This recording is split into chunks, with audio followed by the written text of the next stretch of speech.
Start for cooking. আমি মিথিলা বস রান্না শুরু করছি, রান্না তো শেষ হয়ে গেছে, তো আপনাদের শেষটা একটু আরেকবার দেখায় নেই। আপনারা আমার চ্যানেলটাকে সাবস্ক্রাইব করে দেবেন আর আমার পেজটাকে ফলো করবেন। আমার পেজ হচ্ছে মিথিলা বস, মরেশি থরেশি লাগার একটু স্পেস দিয়ে বৌকা দন্তেশ। আর আমার ইউটিউব চ্যানেল হচ্ছে রীতানাক ডেইলি ব্লগ, RITA একটু স্পেস দিয়ে এনেছি। এবার আমি দেখেন রান্না প্রায় শেষ করে ফেলছি। আমি গরম মশলা কতটা ইউজ করব সেটা আপনাদের, বেশি না 4টা। এখানে তো মাংস আছে 1.5-2 কেজি। আর দ্বিতীয় কথার মধ্যে আলু দিচ্ছি। আলু দেওয়ার একমাত্র কারণ রুটির সাথে আলু দিয়ে, রুটি দিয়ে মাংস খেতে ভালো লাগে। আর দ্বিতীয় কথা, আরেকটা কথা আছে, আরেকটা কথা বলতে, এখন তো বাজারের অবস্থা ভয়ানক খারাপ, যেটা মানে কিছু কেনাকাটি করা যাচ্ছে না। সংসার চালানো খুবই টাফ হয়ে গেছে। চতুর্দিকের খরচে মানে মেনটেন করে ওঠা যায় না। বাজার দর ভয়ানক খারাপ, সবজি খাওয়া টোটালি প্রায় বন্ধই হয়ে গেছে। তো আপনারা সকলে কেমন আছেন জানাবেন। আর আমার মাংস রান্নার কালার কেমন হয়েছে। পোলট্রি মুরগি ঠিক আমি আগা থেকে গোড়া পর্যন্ত দেখাইছি। এবার আমি ভিডিওটা সুন্দর করে ছাড়বো, আপনারা দেখে নেবেন যে কিভাবে পোলট্রি মুরগি কষা কষা করা যায়। এখানে আমি কিছুটা সরিষার তেলও ইউজ করছি। সরিষার তেল আর সয়াবিন তেল ভাজায় দুটো দিয়ে রান্না করছি। অনেক সুন্দর ঘিরান বাহির হয়েছে। আর বেশি সিদ্ধ করব না, পোলট্রি মুরগি বেশি সিদ্ধ হয়ে গেলে ভ্যাট বেঁধে হয়ে যায়, ভালো লাগে না। আমার রান্না শেষ হয়ে গেছে, গরম মশলা দিয়ে শেষ। আমি এটাকে এখনই অফ করে দেব। সবাই ভালো থাকবেন, সুস্থ থাকবেন, আমার চ্যানেলের পাশে থাকবেন। সবাইকে অনেক অনেক ধন্যবাদ। শুভ দুপুর। হ্যালো বন্ধুরা, স্টার্ট ফর কুকিং। আজকে আপনাদের রান্না দেখাতে আসলাম। রান্না করা হয়ে গেছে ভাত আর শাপলা ভাজি আর ছোলার ডাল, স্পেশাল ছোলার ডাল যেটাকে বলে।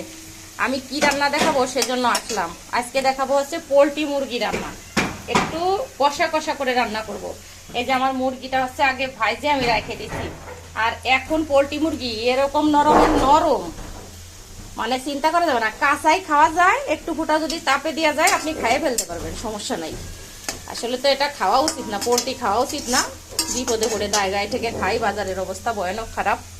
আর আমি এখানে কি মশলা অ্যাড করব সেটা আপনাকে বললাম। রসুন বাটা, আদা, জিরে বাটা, এটা আমি গতকালকে বিকেলে বাইটে রাখছি। এখানে দিয়ে দিলাম একসাথে সব কিছু। বেশ খানিকটা মশলা দিলাম। কেন দিলাম জানেন? পোলট্রি মুরগি ভালো করে কষিয়ে মশিয়ে না রানলে, রসিয়ে কষিয়ে না রানলে ভালো হয় না। এখানে আমি শুধু আদা, জিরে, রসুন বাটা দিলাম। আর পেঁয়াজ তো আমি ফোড়নে দিয়ে দিচ্ছি। ফোড়নে কি দিচ্ছি সেটা আপনাদের বলি। ফোড়নে দিচ্ছি হচ্ছে প্রথম সরিষার তেল। আগে মুরগির ভাজছি হচ্ছে সয়াবিন তেল দিয়ে, আর ফোড়নে দিয়েছি সরিষার তেল। তার উপর 4 টুকরো দারুচিনি, 3-4টে তেজপাতা আর কাঁচা লঙ্কা, জিরে ফোড়ন। আর এখন আমি মশলার পরে এই যে দেখেন রাঁধুনি স্তরের মরিচের গুঁড়ো অ্যাড করে দিলাম। এটা ছাড়া আমার রান্না জমেই না। তো বেশি দেবো না, বেশি ঝাল হলে আবার বাসার লোকজনরা খেতে পারে না। বিশেষ করে হাজব্যান্ডের সমস্যা, ঝাল খেতে ভালোবাসে না। আমি এবার একটু ঝাল ঝাল ভালোবাসি। তো যাক, আমি ভালো করে কষিয়ে নেই, তারপর আপনাদের দেখাচ্ছি।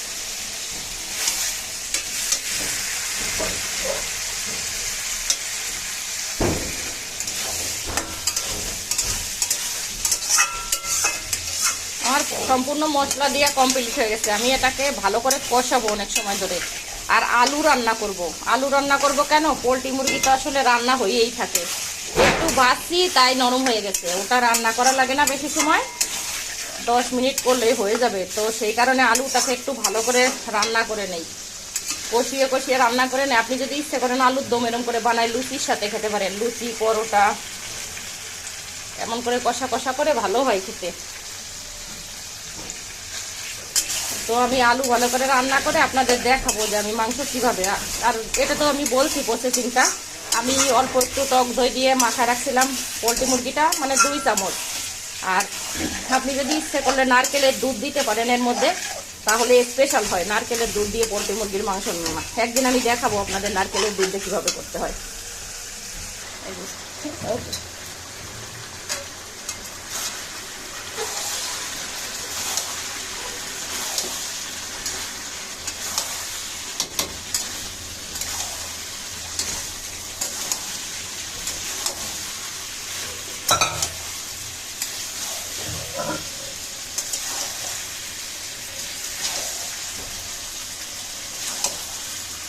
হাতের টাকাটা সরাই না,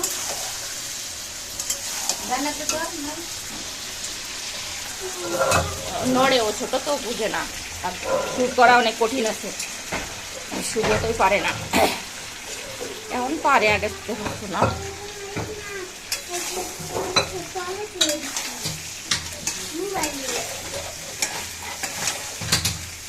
আমার মাংস দেখেন কষানো কমপ্লিট।